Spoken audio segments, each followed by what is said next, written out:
Hi, this is Zibby Owens, and you're listening to the award-winning podcast, Moms Don't Have Time to Read Books. I'm also the host of Moms Don't Have Time to Lose Weight, and I'm the editor of the anthology, which you should run out and buy, called Moms Don't Have Time to, a quarantine anthology.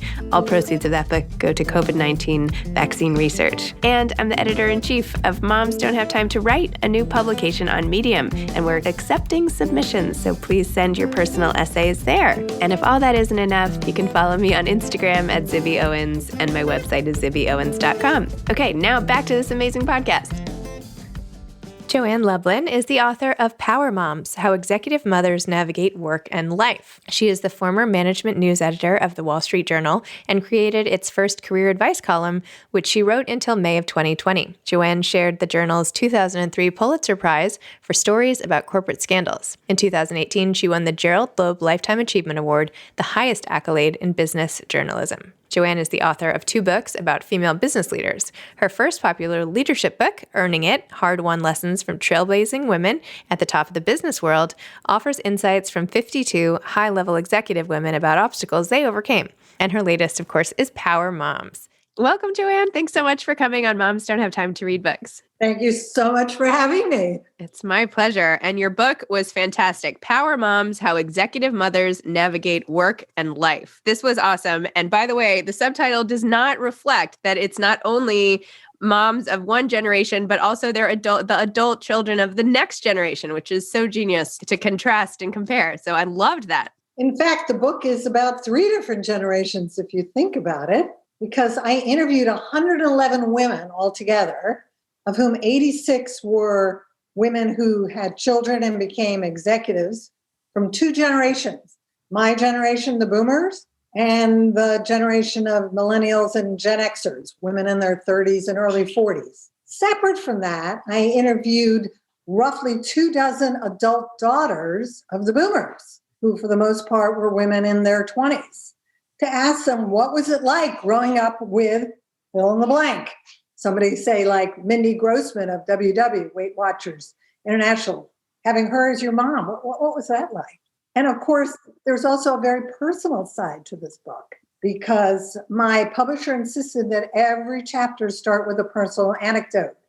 So my husband's in here, my adult daughter's in here, my adult son, and it became kind of a family affair, so to speak. Well, honestly, those were my favorite parts. I mean, I appreciated all the advice, and I need that, and it was great and helpful and interesting. You've got 4 kids, right? I have 4 kids. I feel like not so power mom today, but I feel like, but everything being up in the air on your cover, that is an accurate reflection of the state of my life. How old are your children? I have 13-year-old twins, boy, girl, and then a 7-year-old girl and a 6-year-old boy. Fun. Yeah.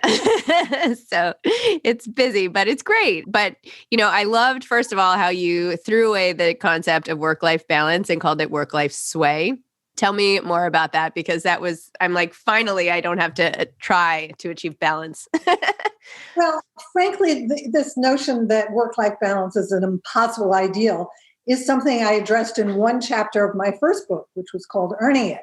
And that was a chapter whose title was Manager Moms Are Not Acrobats. Duh. And when I started reporting this book and reaching out to these younger executive moms, these women in their 30s and early 40s, the first one I actually met said, have you heard of work-life sway? I was like, what? What's that? And she said, it's the idea that we have to accept that work-life balance is a myth. It's an ideal. It's never can be achieved. And we have to acknowledge the fact that we have 2 different parts to our lives. And we're going to sway back and forth as needed and have one part of our life intrude in the other when it's important, and not get all bent out of shape about that. And I was like, okay, tell me here what you're talking about. And so this woman is an executive for a very important global auction house. She runs their photography business worldwide. But, when one of her 2 sons took a step for the first time, her nanny texted her a video. And so she was, it was sort of, I guess it was live is what it was. She was watching her toddler take his first step, and she was at the office. And, those in my generation, if God forbid our child did take the first step while they were being cared for by the caregivers knew not to tell you, okay? So that you could see it happen. And frankly, I have no idea if either one of my children started walking for the first time when they were in the care of a child caregiver. I doubt it with my son. He walked when he was 9 months old, which was a little young. That's early. Yeah. Right. So the good news was he walked when he was 9 months old. The bad news was our child care provider had cared for him in her house and said, I will take care of your newborn until he starts to walk, and then you got to find somebody else. Uh-oh. Oh my gosh. I got to go find another caregiver. Well, the sway that particularly the younger moms talked about is how they basically sometimes quite literally bringing their children into work. Right. The daughter at the board, the legal office board meetings and the baby, conference calls with babies. I mean, that is just the way it is, especially now with COVID, with everybody at home. Especially now with COVID, we're bringing our children to work 24/7. Yes. And I think, frankly, it's even more important with COVID-19 to try and forget about work-life balance and to accept not only that we are imperfect, but that work is going to intrude on home life and home life is going to intrude on work life. And you kind of go with the flow. That's kind of the principle behind work-life sway. It all gets taken care of in the end. And frankly, the children all grow up to be perfectly capable adults. And if we have been good parents, we've raised them right. And even if we haven't been good parents, they often turn out okay. So, you got to take the longer view, I think. I think you're absolutely right. And your book also, it's not even just about the demands of kids at home. It's like all these other things that impinge on your work life, because when work becomes such a central part to who you are as a person, when you lose a parent, when you have a child who's ill, when you have really anything going on, it affects work. So it's almost like the book is more a guidebook to how to be a working person at all in the world. You know what I mean? Like how to balance a giant career and anything, because life happens. That's right. It does.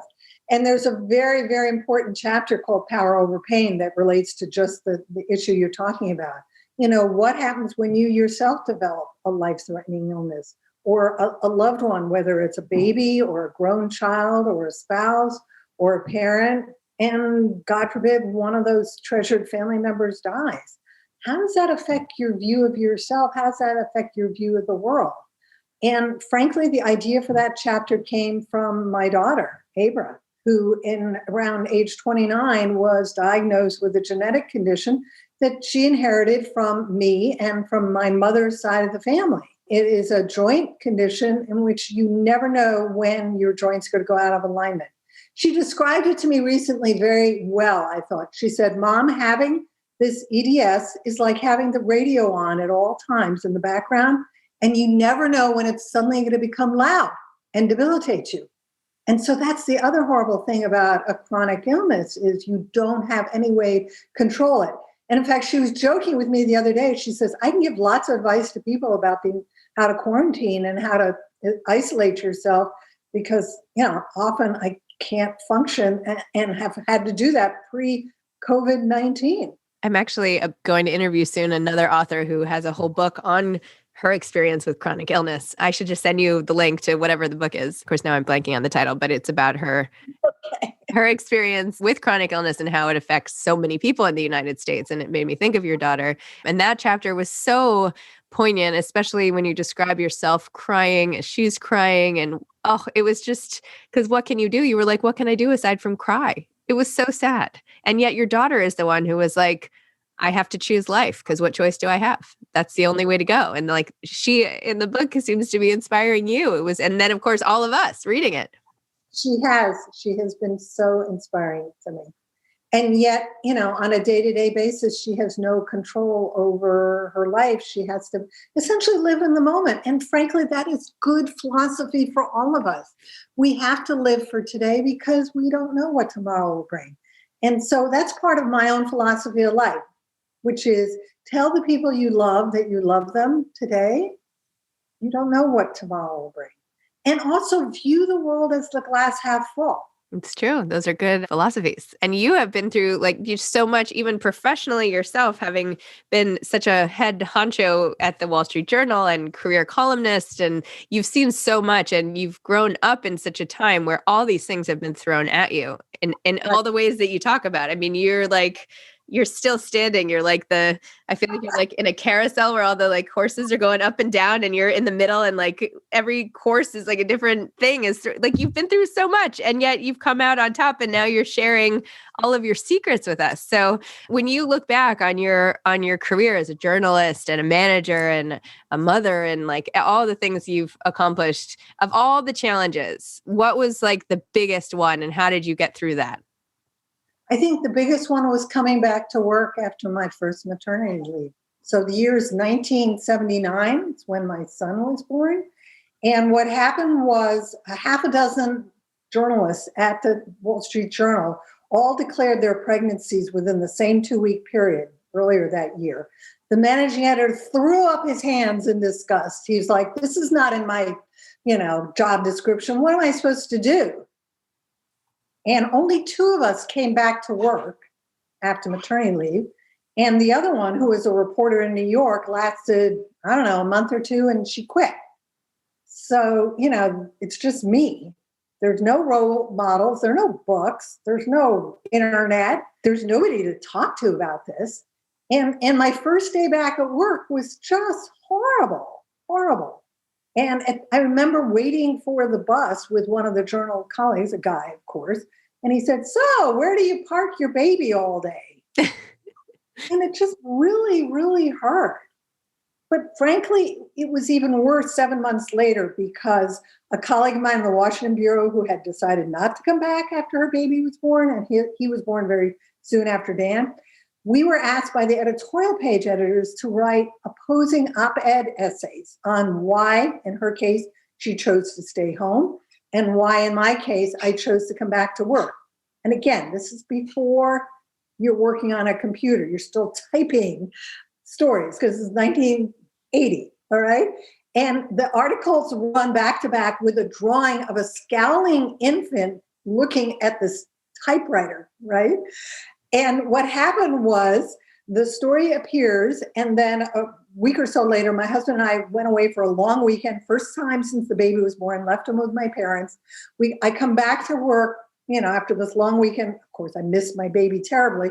Come back to work on Monday, and I find there's an entire page of letters to the editor attacking me personally.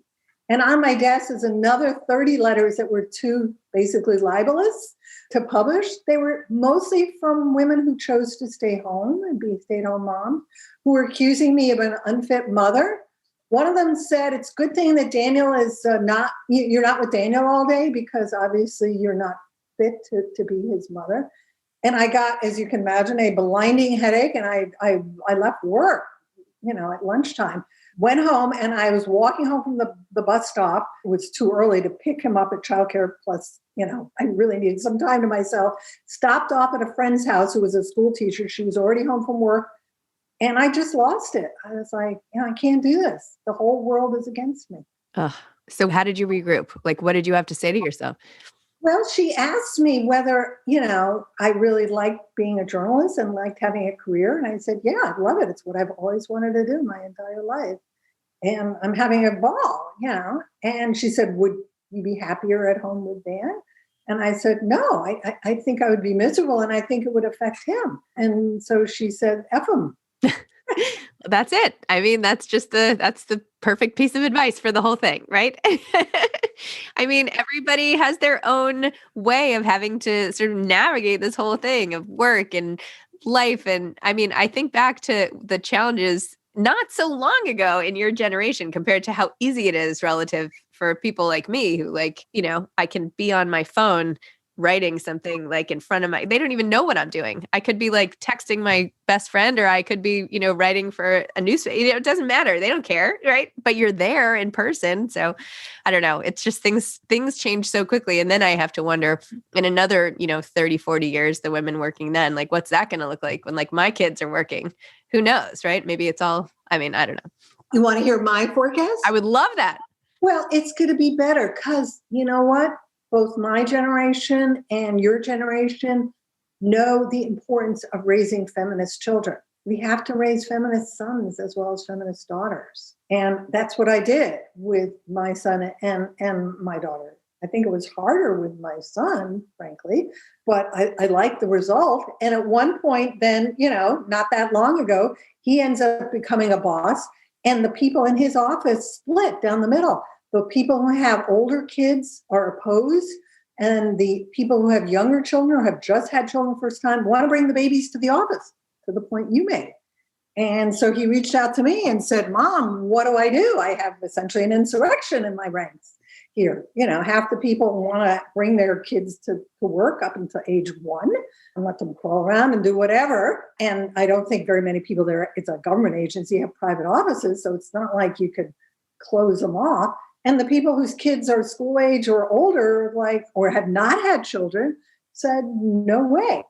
But he was thoughtful about it, okay? And he looked at both sides, and he could speak from his own position because he has 3 kids under 9 years old.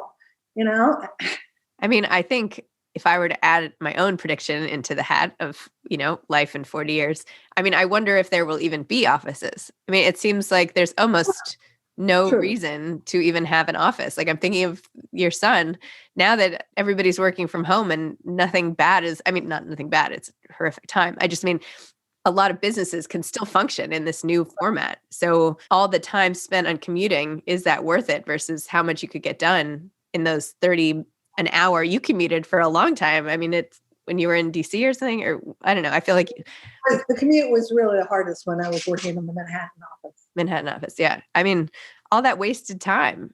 Well, it was wasted and not wasted. I had a colleague who wrote 3 novels on that same commute that I was on when I was, blissfully continuing to write my stories or reach out to sources or reach out to the kids and let them know that I was on the way. So, there is something to be said for decompression time. But on the other hand, there's a recent survey that came out that showed about 47% of employers are willing to let people continue to work from home full time, even after they've, mostly let people come back to the office. So I think that's one of the very profound changes that has come about from coronavirus and COVID-19, which is, guess what? You can work from home and be successful in your career. You may go a little nuts in the process, but productivity doesn't have to suffer. Yes. And I think that's been a major, major breakthrough from this whole horrific experience. Well, I think before people thought that working from home meant you weren't actually working. Right now, everybody knows that, yes, you're working and you're dealing with 8,000 other things. So actually, it's even more impressive, right? In my case, I asked for a reduced schedule after I went back to work after Ava was born. It was turned down. And a year later, I then got it. And I worked a 4-day week for several years. And then when I went into management, I went back to working 5 days a week. But when we moved back to New York, to the US from London, I was offered a chance to work from home on Fridays by the then managing editor. And initially I was like, oh, I don't need this, right? Kids are school age. And then I thought, you idiot, you have this hour and a half commute each way. And so I said, okay, I'll do that. And I did for over 20 years. Wow. So at this point, you have a new book coming out. You clearly have not slowed down at all. What's coming after this? Where do you see the rest of your career? Do you want to do another book? What gets you up in the morning? Well, after I wrote my first book, Earning It, Hard-Won Lessons from Trailblazing Women at the Top of the Business World, I said, okay, can check that box. I don't have to write any more books. So I never thought I was going to write one book, much less 2. I didn't think I had it in me to do any books because I was a journalist. At this point, I don't have any plans for a 3rd book, but who knows? At the same time, the journal ended my career column after 27 years in May. And so I pivoted to work for another section of the paper as a contributor. And it's called Personal Board of Directors. And it's a feature that looks at fast, high potential, high achieving executives who have advisors that have helped them figure out their philosophy of life, of work, and have also helped them advance their careers. And at the point when I started writing for that section this spring, they realized, even though this little feature had been around for 2 years, they had done very few profiles of women and very few profiles of people of color of either gender. So that's my focus, is doing personal board of directors profiles, both of women and women of color and men of color. And, funny thing about that, I happen to know a fair number of executive women. I can tell. You know a lot of executive. Yeah. So, one of my first personal board of directors features was about Stephanie Strack, who's one of the younger power moms. And, it was great because it ran just before she launched her startup. Startup, of course, turned out to take longer to get off the ground because of COVID. She was hoping it would launch in June. It launched in August. In fact, I just heard from her overnight. She's doing okay. Aw. So what advice would you have for aspiring authors? Or let me throw journalists in there because you're such a, renowned journalist. So I would have different advice for aspiring journalists than I would for aspiring book authors. I think for aspiring book authors, it's especially important, as Virginia Woolf once said, to have a room of your own. You have to have space where you can think. You have to have space where you can have quiet, and you have to have space where you can work. And, for some people, it's the closet.